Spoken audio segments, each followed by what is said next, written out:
Hello दोस्तों, स्वागत है आपका एग्जाम फैक्ट तैयारी यूट्यूब चैनल में।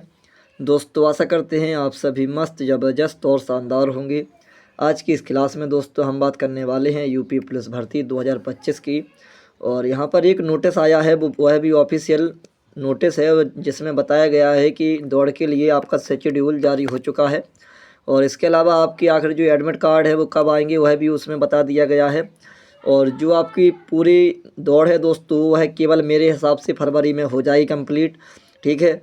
और आप लोग कमेंट में बताइएगा कि आप दौड़ के लिए कितने तैयार हैं, क्या आपकी रनिंग आपके समय में आ रही है या फिर नहीं आ रही है, या फिर रनिंग से संबंधित आपको कुछ भी इशू आ रहा हो, आप कमेंट में बताइएगा।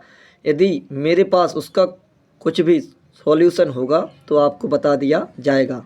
आगे बढ़ने से पहले यदि आपने अभी तक हमारे चैनल को सब्सक्राइब नहीं किया है तो सबसे पहले आप सभी हमारे चैनल को सब्सक्राइब कर लें, साथ में बेल आइकन भी ऑन कर लें ताकि आने वाली सभी वीडियो का नोटिफिकेशन आप सभी तक पहुंचता रहे। लाइक कमेंट शेयर भी ज़रूर करें दोस्तों। आगे बढ़ने से पहले दोस्तों आपको थोड़ा हम एक दो ज़िलों का ऑफिशियल डाटा बता दें। इसके बाद आपको एक आखिरी में मतलब पूरा डाटा बता दिया जाएगा कि टोटल बच्चे कितने DBPST में बाहर हुए हैं। यह डाटा हमारे पास 28/1/2025 का है और पुलिस लाइंस खासगंज में हुई DBPST का परिणाम है, ठीक है। सबसे पहले 1 अनफिट यहाँ हो चुका है, 2 एब्सेंट, 3 अनफिट, 4 अनफिट, 5 अनफिट। यहाँ तक 5 स्टूडेंट अनफिट हो चुके हैं। इसके अलावा आप देख सकते हैं एक और है तो 6, 7 और एक 8, यहाँ तक 8 हो चुके हैं। इसके अलावा आगे और चेक करते हैं तो 8 के आगे आपको यहाँ पर 9 अनफिट मिल जाएगा, 9 और एक 10 और 11 है। 11 के अलावा आगे और देखते हैं तो यहाँ से आप लोग चेक कर सकते हैं 12, 13, 14, 15, 16, 17, 18, 19 बच्चे 81 में से, तो 19/80 और इंटू के 100। जब इसको काटेंगे तो 20 से 4 बार जाएगा और 20 से 5 बार जाएगा, ठीक है।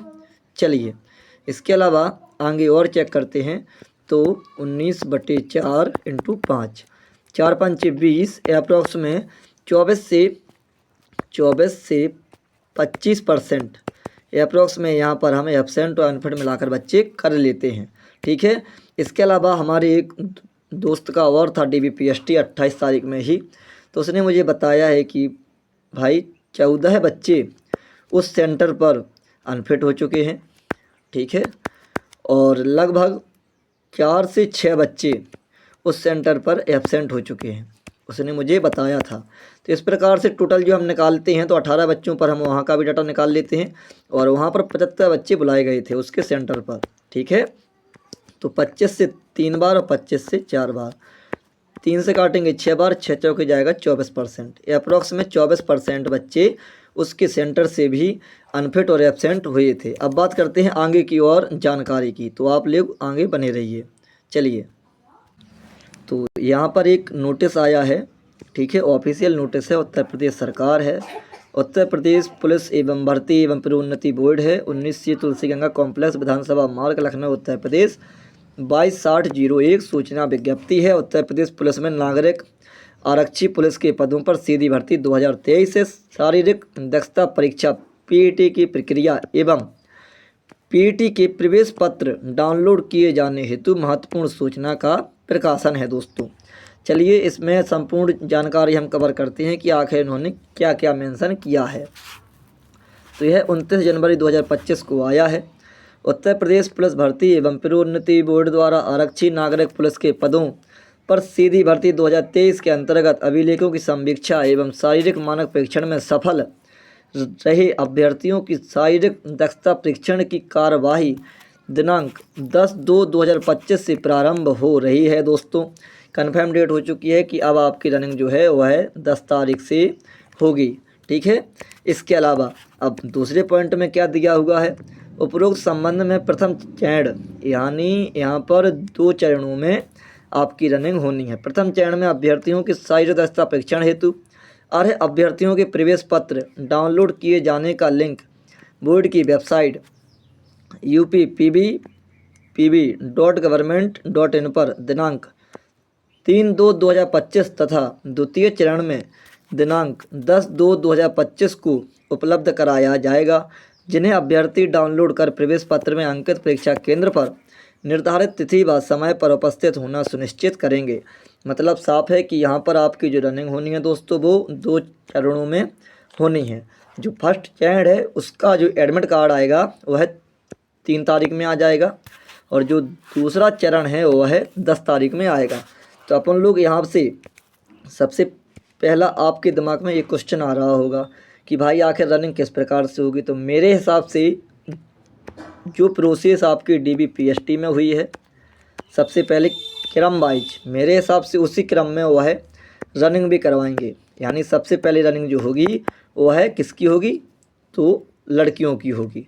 इसके बाद फिर आएंगे लड़कों की बारी। तो फिर आपका UR जो प्रोसेस उन्होंने DBPST में लगाई है वही प्रोसेस आपकी रनिंग में होने वाली है, क्योंकि इसमें क्या है थोड़ा सा उनको आसानी हो जाती है दोस्तों। ठीक है, चलिए आगे तीसरा पॉइंट देखते हैं। तो उन्होंने क्या बताया है, यदि किसी अभ्यर्थी को प्रवेश पत्र डाउनलोड करने में कठिनाई होती है तो वह हेल्पलाइन नंबर इतने पर संपर्क कर सकता है। ठीक है, यदि आपका प्रवेश पत्र डाउनलोड नहीं हो रहा है किसी भी समस्या के कारण, तो आप लोग इस नंबर पर कॉल करके अपनी समस्या उनको बताइए, वह उसको जल्दी ही सॉल्व कर देंगे। इसके बाद उत्तर प्रदेश पुलिस में आरक्षी नागरिक पुलिस के पदों पर सीधी भर्ती 2023 की विज्ञप्ति दिनांकित 23/12/2023 एवं संगत सेवा नियमावली में उल्लिखित प्रावधानों के अनुक्रम में अभ्यर्थियों की शारीरिक दक्षता परीक्षण हेतु निम्नवत प्रक्रिया निर्धारित की जाती है। इसके बाद इसमें क्या है कि अभिलेखों की समीक्षा एवं शारीरिक मानक परीक्षण में सफल पाए गए अभ्यर्थियों से शारीरिक दक्षता परीक्षा में सम्मिलित होने की अपेक्षा की जाएगी, जो अर्हकारी प्रकृति की होगी। शारीरिक दक्षता परीक्षा में सफल होने के लिए पुरुष अभ्यर्थियों को 4.8 किलोमीटर मतलब साफ है 4800 मीटर की दौड़ 25 मिनट में, और महिला अभ्यर्थी को 2.4 किलोमीटर यानी 2400 मीटर की दौड़ जो है वह 14 मिनट में पूरी करनी आवश्यक होगी दोस्तों। जो अभ्यर्थी नियत समय के भीतर दौड़ पूरी नहीं करते हैं वे अभ्यर्थी भर्ती के लिए पात्र नहीं होंगे। ठीक है, मतलब साफ है, यदि आप बॉयज़ हैं तो आपको 4800 मीटर की रनिंग 25 मिनट में कवर करनी है, और यदि आप गर्ल्स हैं तो आपको 2400 मीटर की रनिंग 14 मिनट में कवर करनी है। यह परीक्षा बोर्ड द्वारा गठित एक समिति द्वारा संपन्न कराई जाएगी, जिसका स्वरूप निम्नवत है। जनपद कमिश्नरेट के जिला मजिस्ट्रेट द्वारा नाम निर्दिष्ट एक उप जिलाधिकारी रहेगा, डिप्टी कलेक्टर। खा में है जनपद है कमिश्नरेट के मुख्य चिकित्सा द्वारा नाम निर्दिष्ट एक चिकित्सा अधिकारी रहेगा, और जनपद है कमिश्नरेट के पुलिस आयुक्त वरिष्ठ पुलिस अधीक्षक द्वारा नाम निर्दिष्ट एक पुलिस उपाधीक्षक। ठीक है, इस प्रकार से वहाँ पर अधिकारी रहने वाले हैं।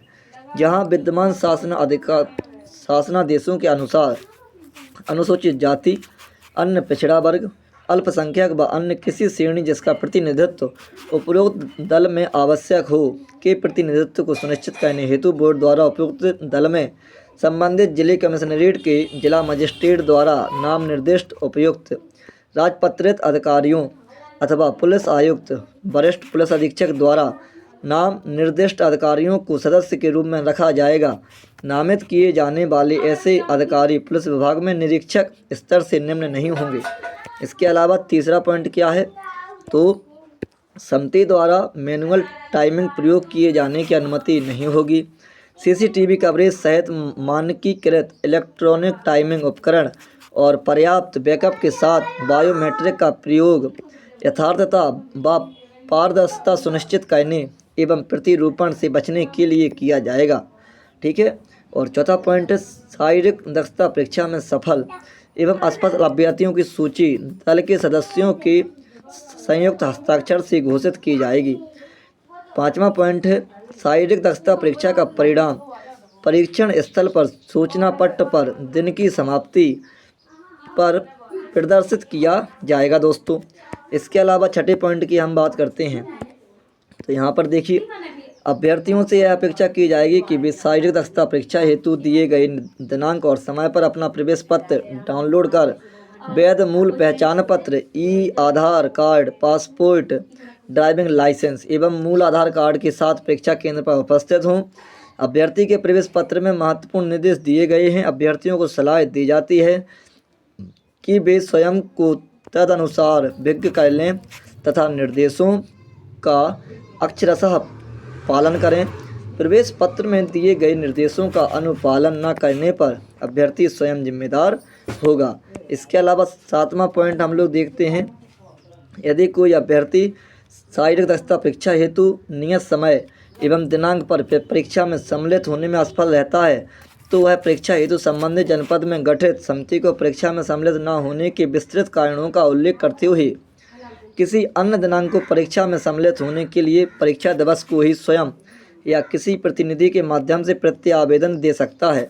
डाक, ईमेल अथवा अन्य किसी माध्यम से प्रेषित प्रत्यावेदन अथवा गठित समिति के अतिरिक्त अन्य किसी को दिए जाने वाले प्रत्यावेदन पर कोई विचार नहीं किया जाएगा।